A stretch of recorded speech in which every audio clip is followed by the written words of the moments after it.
ñu ngi leen di nuyu di leen jaajëfal yéen ñi nga xamante ne ni yéenay suivre chaîne bii di Xalaat TV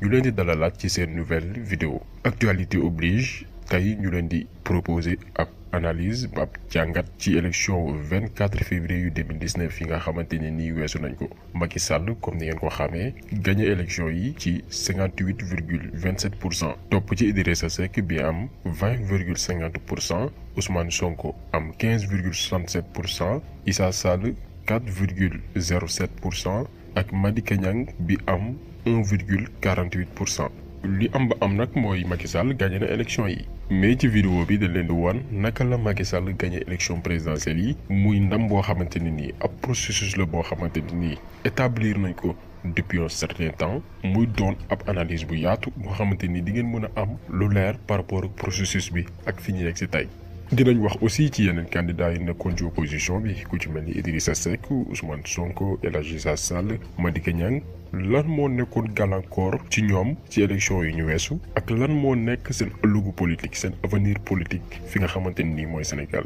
donc loolu lépp daañu ko waxtaanee ci vidéo bi pour que ngeen mën a am ab gis-gis bu yaatu ci ëllëgu élection yi nga xamante ni weesu nañ ko ñu amaloon ko dimanche ñaar fukki fan ak ñeent ci weeru février atum 2019. li ñu mën a wax nag ci ndamu Macky Sall bi mooy réussir na li nga xamante ni mooy coup maanaam yéeneem bi mu amoon réussir na coup parce que amoon na en face de lui mi ngi jàmmaarloo woon ak ab askan ak opposition boo xamante ni dañ ko seetaan maanaam dañ ko bàyyi mu def lu ko neex. bu ngeen gisee avant même Ousmane Sonko di am succès di fël nit ñi di ko xam Macky Sall da doon faral di wax naan amul opposition ci kanamam parce que da leen xeeboon considéré wul leen woon te amoon na tamit ci kanamam ab askan boo xamante ni leer na ko ni duñu réagir ci noonu la teg li nga xamante ni mooy pexeem stratégie pour am ñaareelu mandat comme ni ko prédécesseur am maanaam muy Abdoulaye Wade amee woon. donc pour moom warul woon nekk président boo xamante ni mooy njëkk am benn mandat parce que ci histoire politique gu Sénégal mënul woon nangu loolu noonu ci noonu ci la tegee li nga xamante ni mooy ay pexem étape bi njëkk bi Macky Sall teg pour am ñaareelu mandat mooy éliminer li nga xamante ni mooy ay adversaire maanaam ñoo xamante ne nii dinañ ko mën a jural jafe-jafe ci élection présidentielle yi mu dëgmal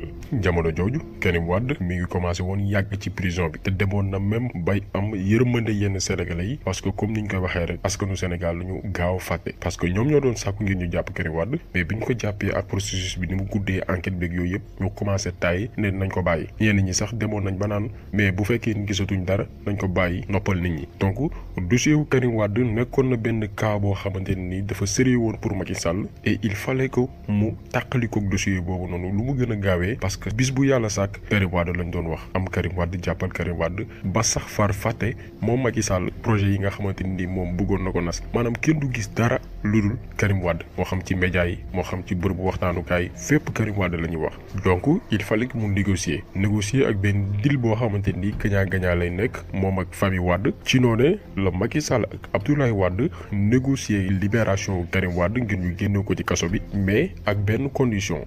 bi moo nekkoon Karim Wade bis bu ñu ko bàyyee du nekk Sénégal du fi toog day dem beneen réew ci noonu lañ ko yóbbee Qatar mu toog fa mu amaat beneen condition mooy mënul dellu si réew mi tant que Macky Sall amul deuxième mandat donc bu mu leen bett fii ak lu yàggul dara wala fii ak kiy weer ngeen dégg ñibbi si Karim Wade fi nga xam ne mooy Sénégal parce que lenn ci deal bi nga xamante ni nasoon nañ ko moom ak Karim Wade Macky Sall ak Karim Wade benn partie bi weesu nañ ko muy falu Macky Sall ngir mu am deuxième mandat. après nag bi ñu vidé li nga xam ne mooy dossier Karim Wade tàqalikoog dossier boobu noonu nga xam ne dafa commencé woon diis ci ñoom il fallait que aussi ñu xool ci candidat opposition yi ci opposition bi kan moo ci gën a am ndëgër laay bu ko defee ñu jéem ko éliminer jamono jooju itam Khalifa Sall commencé woon na am tour en tant que maire de Dakar mu commencé am confiance su Dakar waa yu bëri dem sax ba tàmbali di def tournée nationale maanaam du wër dëkk yi ci Sénégal ngir convaincre yeneen Sénégalais yi nga xam ne ñi ngi ci région yi ak gox yi gën a sori ci biir Sénégal ngir préparer élection présidentielle yu 2019 yi jamono jooju mi ngi tombé woon inspection générale d'État muy IGE demoon mairie de Dakar ngir def caytu ba ñu paree seen caytu boobu noonu jébbal ak avis ci seen rapport bi nde seetlu nañ ni maire Dakar anam gi ñuy financer li nga xam ni mooy yenn ci seen activité nañ ko xoolaat xool naka lañ koy ñoŋale léegi nag ci rapport boobu noonu point boobu Macky Sall saisir ko topp Khalifa Sall ci li nga xamante ne nii mooy wàllum yoon topp boobu ci wàllu yoon jural ko ñu tëj ko maanaam Khalifa Sall tëj ko kaso empêché ko mu présenté wu ci élection présidentielle bi ñu weesu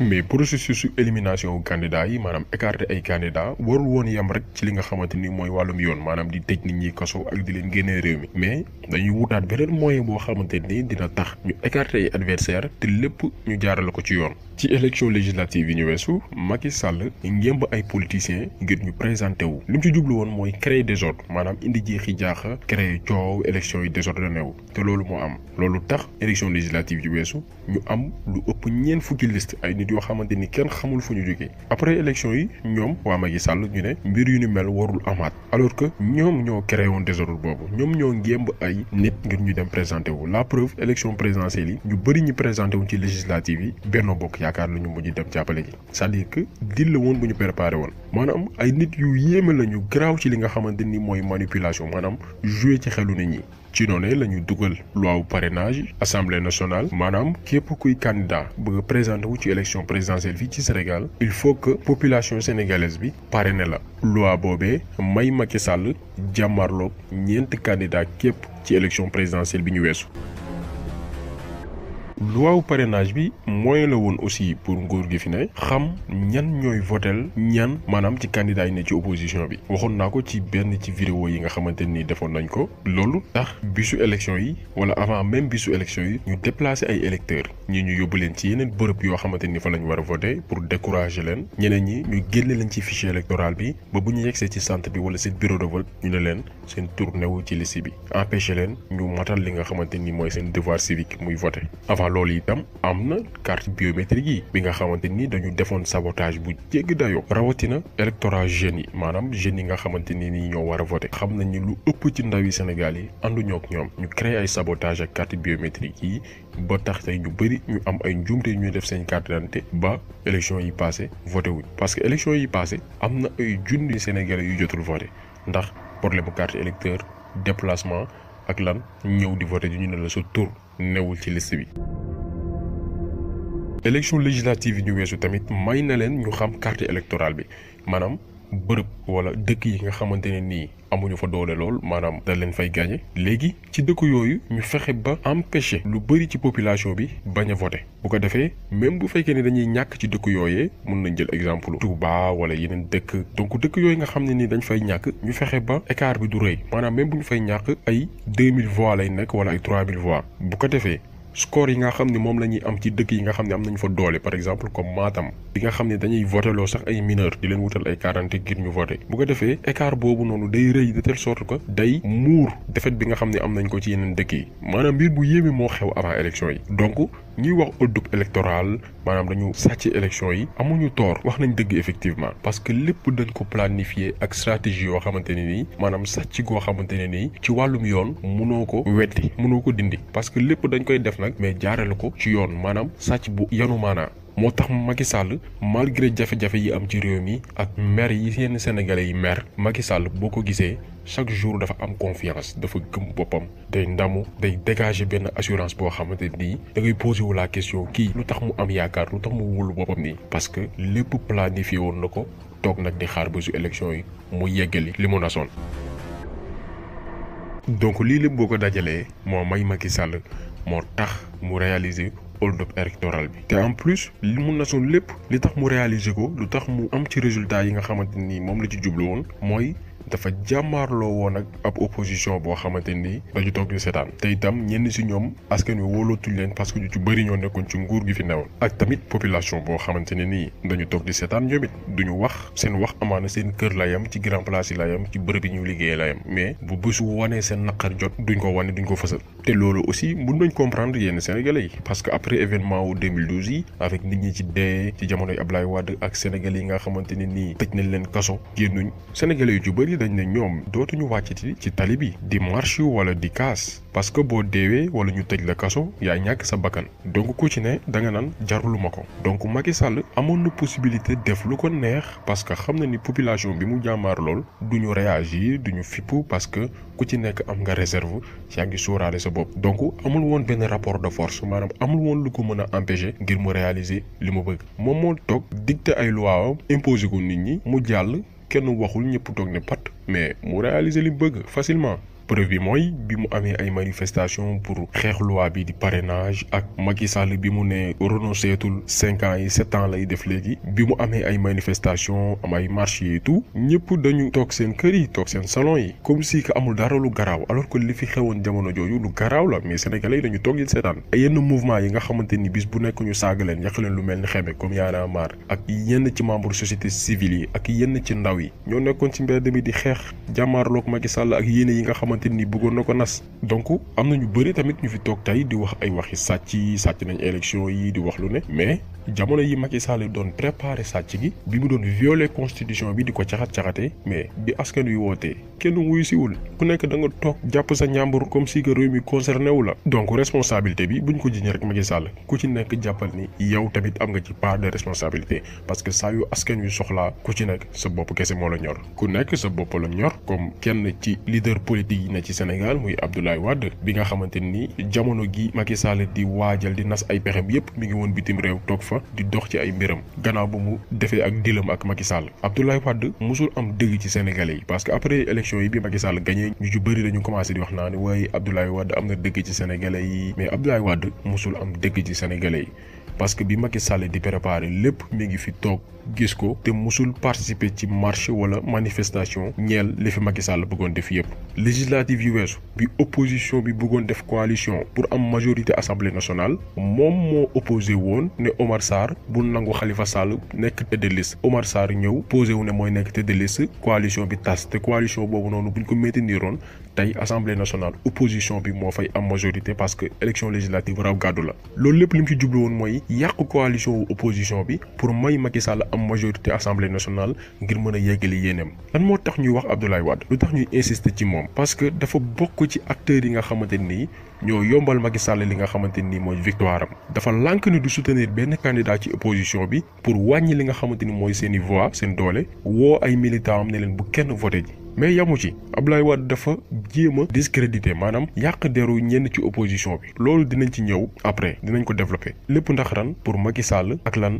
mooy Karim Wade dellu si waat pour bokk ci présidentielle yu 2024 yi Abdoulaye Wade lenn rek a ko ñor fokk nit ñi xam ko mooy doomam nekk président du Sénégal Abdoulaye Wade faalewul sénégalais yi mu toog nag bàyyi ba élection yi des ay fan mu ñëw fii ne opposition bi bu leen participer ci élection yi ngir yombal Macky Sall mbir yi daf ko def pas parce que dafa bëgg Macky Sall Abdoulaye Wade bokk na ci ñi gën a contre Macky Sall parce que dem na sax ba di ko tam dëm mais dafa xam ni élection Macky Sall mooy intérêt doomam maanaam Abdoulaye Wade moom intérêt doomam moo ko gënal intérêt Sénégal il faut que nit ñi xam ko donc bu mu fi ñëwaat di def ay sorties naan waxoon naa leen ko Abdoulaye Wade musul am dëgg ci kanamu sénégalais yi nañu dimbali rek toog jàpp njàmburam Sénégal ñoru ko ñu nit Abdoulaye Wade ñoruñu mais il faut que ñu leeral li nga xamante ni mooy nit kooku noonu lan mooy yéeneem ci Sénégal Abdoulaye Wade bu du woon doomam kenn du ko gisati Sénégal bitim réew lay dem toog comme ni ko Abdou Diouf defee comme ni ko Senghor defee woon faale wuñ suñu réew mi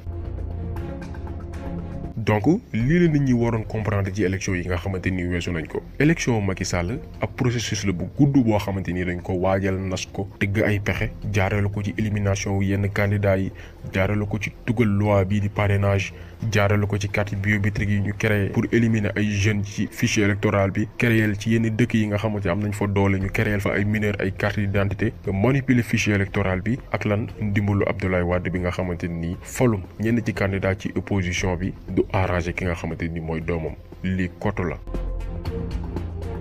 léegi ñu ñëw ci résultat wu yeneen candidat yu opposition bi maanaam Idrissa Seck Ousmane Sonko Issa Sall ak Madické Niang dañ koy tàmbalee ak Idrissa Seck bi nga xamante ne nii moo nekk deuxième Idrissa Seck élection bi ñu weesu nekk ñetteelu participation am ci élection présidentielle gannaaw 2007 2012 ak ren di 2019 et ñun d'après suñu xalaat suñu analyse élection yi xëy na moo war a nekk bu mu jëm parce que Idrissa Seck musul am jàppale gu ñu mel ci élection yi nii musul am na ndimbalu benn ci candidat yi ñu écarté muy Khalifa Sall ak daanaka lu ëpp ci opposition bi yépp ñëwoon nañ jàppale ko et puis bu weesoo loolu amoon na tamit jàppale Touba bu mooy wax Touba waxuma kilifa diine yi nga xamante ni joxewuñ consigne de vote mais population wu Touba bi amoon na jàppale population Touba bi loolu tax mu gagné dëkk boobee d'ailleurs am na score bu baax ci présidentielle bi ñu weesu mais mooy ko mu jàll second tour léegi nag dafa jot Idrissa Seck mu xalaat li nga xamante ni mooy ndonom maanaam kan moo ko war a remplacer ci biir partem parce que ci biir parti Rewmi aussi am na ay nit yu ko fa mën a remplacer am na ay borom yi bopp yu fa ne mën a jël relève bi bu ñu wax relève xel dina dem forcément ci docteur Abdourahmane Diouf bi nga xamante nii am na jaar-jaar jàng na am na xam-xam ku pertinent la ci li nga xamante nii mooy ay déclaration am ci ay sorteem et puis nit la koo xamante nii mën na convaincre ci wàllu valeur aussi nit la koo xamante ni nii jàpp nañ ni nit ku gëm dara la parce que nguur gi fi ne muy nguuru Macky Sall def nañ lu ne ngir xëcc ko li nga xamante ni mooy ci nguur gi mais dafa bañ ne du leen rejoindre donc nit koo xamante ni am na principe am na lenn loo xamante ni gëm na ko te duñu bett bis bu Idrissa Seck xëyee dénk ko parti bi nga xam ne mooy Rewmi ngir mu représenter leen ci élection présidentielle yu 2024 yi mu andi jeg yeneen ndaw yi nga xam ne ñu ngi ci parti bi ku ci mel ni ay Déthié Diop ak ñeneen ñoo xamante ni mën nañ apporter leneen lu bees.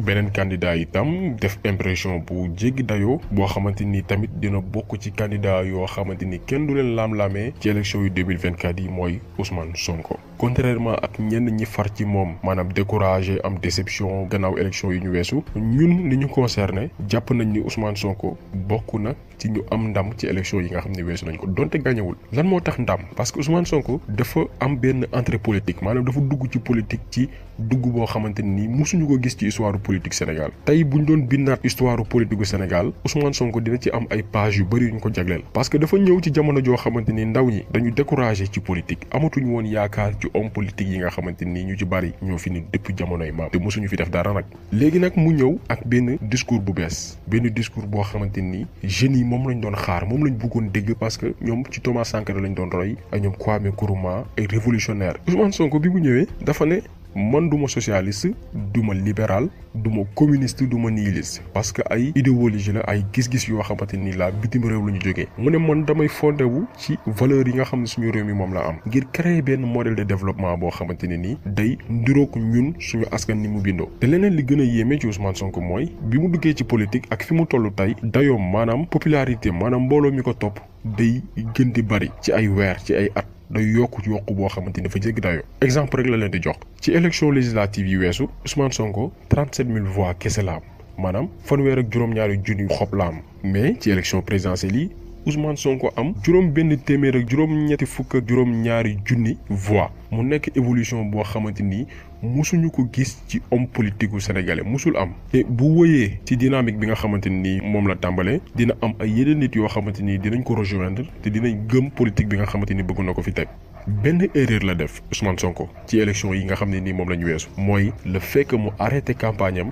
ngir dem di seeti Ablaye Wade bi nga xam ne objectif am lenn la woon mooy discrédité maanaam wàññi doolewu yenn candidat opposition bi parce que Sonko bi muy wuyu ji woote Ablaye Wade parce que Ablaye Wade moo woo Sonko ni mu woowee Sonko noonu la woowee Idrissa Seck noonu la woowee Issa Sall mais Issa Sall demul Idrissa Seck demul dañoo lànk ne ñoom dañuy campagne maintenant Ousmane Sonko moo dem wuyu ji li nga xamante ni mooy woote Ablaye Wade te bi mu fay dem yaakaaroon na ni day am ndimbalu Ablaye Wade te yaakaaroon na ni Ablaye Wade dina joxe consigne de vote maanaam ne ay militants am ñu voté Ousmane Sonko mais dafa ñibbi ak loxoy neen te boobu la ñu bëri commencé am jiixi jaaxa ci Ousmane Sonko ak cohérence am parce que mënoo ŋàññi système ba pare dem di wut ay conseil ak ay xalaat ci koo xamante ni bokk na ci baayu système bi fi ne nit koo xamante ni nguuram liñ ci gënoon ràññee mooy corruption maanaam guerre arrogance maanaam fuuy ak sa bopp ak caxat-caxatee li nga xamante ni mooy constitution Ablaye Wade complot bi gën a mag ci histoire Afrique muy bi ñuy daaneel Kadhafi moom la tubaab bi dem jëli fii Sénégal ñëw dëgëj da nga jéeku dugal ko ci avion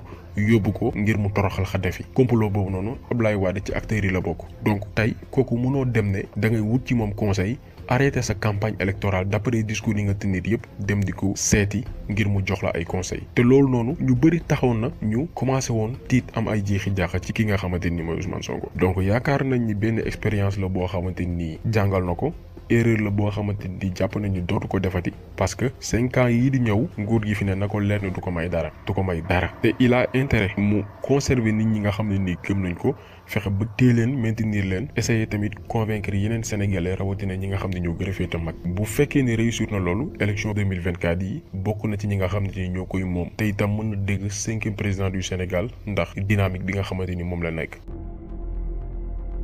mu am tamit Issa Sall bi nga xamante ni nii jàpp nañ ni même résultat yi la am ci élection législative yi ñu weesu daanaka benn la amul évolution bu rëy PUR ab parti la boo xamante ni am na njar lool PUR ab parti la boo xamante ni am nañ programme bu baax PUR ab parti la boo xamante ni am nañ leader boo xamante ni am na expérience am na xam-xam mais lenn rek mooy seen obstacle d'après lu ñu jàpp mooy dañ leen di xoolee chaque jour parti tarixa tey am na sénégalais yu bëri boo ne PUR rek dañ naan ñooñu bu ñu faloo Serigne Moustapha mooy jiite réew mi ñu ci bëri tamit dañoo tiit parce que jàpp nañ ni PUR bis bu nekkee ci nguur ay affaire tarixa lay nekk wala affaire Moustarchidine te ku xam contexte social Sénégal maanaam réew mi ni mu bindoo ku ci nekk da nga ngooy lool ci li nga xamante ni mooy sa ngëm-ngëm ak këru diine bi nga xamante ni fa nga tënku. donc PUR am nañ liggéey bu am solo bi ñu war a def ci wàllum communication pour xam nit ñi rawatina ñu bëri ci sénégalais que parti bi du affaire Moustarchidine kese mais ab parti la boo xamante ni am na gis-gis bu gën a yaatu loo xamante ni concerné na dundu sénégalais yi moo xam fépp fu ñu bokk moo xam ci wàllum diine moo xam ci wàllum xeet lu ko mooy rek dañuy wéy di bokk ci ay élections mais taux bi ñuy am résultat bi ñuy am du mës a évoluer maanaam électorat fixe la ñuy am saa su ne. mu am tamit beneen candidat muy Madické Niang bi nga xamante ni bokk na ci candidat yi gën a ràññeeku ci campagne bi rawatina surtout déclaration yu reetallu yi mu doon def xamuñu nag ba xam stratégie la woon wala déet mais en tout cas porté na ko chance dans la mesure où sénégalais yi gën nañ ko xam ñu ci bëri commencé woon nañ tamit di intéressé wu ci li nga xamante ni mooy activité am même bu fekkee ni moo mujj ci résultat élection yi am na mérite parce que yéene moo nekkoon fexe ba PDS am candidat ci élection yi ñu weesu même bu fekkoon ni amul ndimbalu Abdoulaye Wade sénégalais yi gën nañ ko xam en tant que leader politique te loolu tamit mën na ko jural dara ci kanam te yaakaar na ni jàpp nañ ni sénégalais yi tamit duñu seetaan sax duñu nangooti sax élection am ci Sénégal te Madické Niang du ci bokk parce que campagne bi métti woon na amoon na tension mais bokk na ci ñi apaiser tension bi à travers discours yi mu doon def mais malgré yi fi retaan yi mu doon def da doon profiter ci ay campagne am di xamal li nga xamante ni mooy ay programme am ay yeneen fii ci Sénégal léegi nag xamuñ ba xam day wéy di opposé wu wala day dem rejoindre majorité présidentielle maanaam Macky Sall parce que après bi ñu validé parrainage am ñu ci bëri dañ ne pion Macky Sall la maanaam mbër bu Macky Sall ngemb la lu ci mën di am li ci kanam raw li bët. léegi nag élection présidentielle yi jeex na et dañuy respecter ñi nga xamante ni voté nañ Macky Sall parce que même bu fekkee ni nas na ay pexe def na ay mbir at yi ñu weesu yëpp mënul woon réussir ay pexeem bu fekkoon ni ay nit voté luñ ko bu ko kenn voté lul woon du faluwaat donc dañuy respecter ñi nga xamante ni voté nañ ko ci élection yi ñu weesu ñi nga xam ne nag dañuy wax li di vote ethnique maanaam vote xeet maanaam vote diine ñun duñu dugg ci détails yooyu parce que ab question bu dangereux la boo xamante ni nii waruñu ko fawee ñun ci suñuy vidéo Sénégal la ñuy jiital jàmm réew mi la ñuy jiital dalul réew mi la ñuy jiital donc lépp lu dem ci wàllu xeet wàllu boot di wante di nekk yooyu dañ koy moytu lu ñu mën a wax mooy yee sénégalais yi pour xamal leen que ni votel nit boo koy def jiitalal d'abord intérêt dëkk bi pas ngay jiital intérêt personnel loolu rek la leen di dénk leneen li ci des yëpp ay détails la dañu mës a am dëkk bu suudeewu ba tax ñu ñuy wooyee une nation dëkk boo xamante ni xeet yi dañu am ay relation yu baax ak li nga xamante ni mooy kalante di kal di kaf di foo di rey donc bu ñu bàyyi benn homme politique dama koy baamtu benn homme politique yàq li nga xamante ni mooy suñu xeetu dundin boobu noonu ni ñu jiital suñu Sénégal pour que ñu wéy di nekk modèle ci suñu continent bii di Afrique. léegi nag jeu bi ibi nañ ko maanaam mbir yi yaatu na pour 2024 parce que Macky Sall ci boppam dootul am possibilité présenté wu ci élection présidentielle yi ñuy jublu bu deful dama koy baamtu bu deful wax waxet comme ni ko Abdoulaye Wade defee woon en 2012 essayer forcer troisième mandat Macky Sall mën nañu xaar loolu parce que wax na fi ne day wàññi mandat am defu ko donc mën nañ xaar que mu présenté waat 2024 essayer def forcing forcé bokk loolu aussi mën na ne dañ ci bàyyi xel mais gis nañ Abdoulaye Wade bi mu ko defee li ko ci fekk dañ ko toroxal humilier ko ci donc mieux vaut nga génn bu rafet moo gën ñu lay toroxal wala ngay génn boo xamante ni ñaaw na lool parce que après politique aussi am na beneen dund. donc vidéo bi tey loolu la woon ñu jagleeloon ko élection présidentielle bi ñu weesu weer bi yëpp nag sonal nañ leen lool ci wàllu politique parce que actualité oblige moo occupé woon réew mi te avenir u Sénégal moo nekkoon en jeu léegi nag suñu prochaine vidéo yi dinañ essayer yaatal xool yeneen sujet yoo xamante ni concerné na seen i dund concerné na seen i avenir concerné na seen wér-gi-yaram concerné na li nga xamante ni mooy seen àq ak yelleef bu ko defee ku ci nekk mën ci gis boppam mën ci aussi tamit jëriñu donc dinañ ko def lu yàggul dara donc dañ leen di gërëm ci topp bi abonnement yi like yi commentaires yi suggestions yi yëpp di leen wax que ni dinañ def le tout ba attente bi nga xamante ni ak yaakaar bi nga xam ne am ngeen ko ci ñun ñu bañ ko décevoir donc dañ leen di gërëm di leen jaajëfal di leen jox tig daje beneen yoon ak beneen vidéo jaa ngeen jëf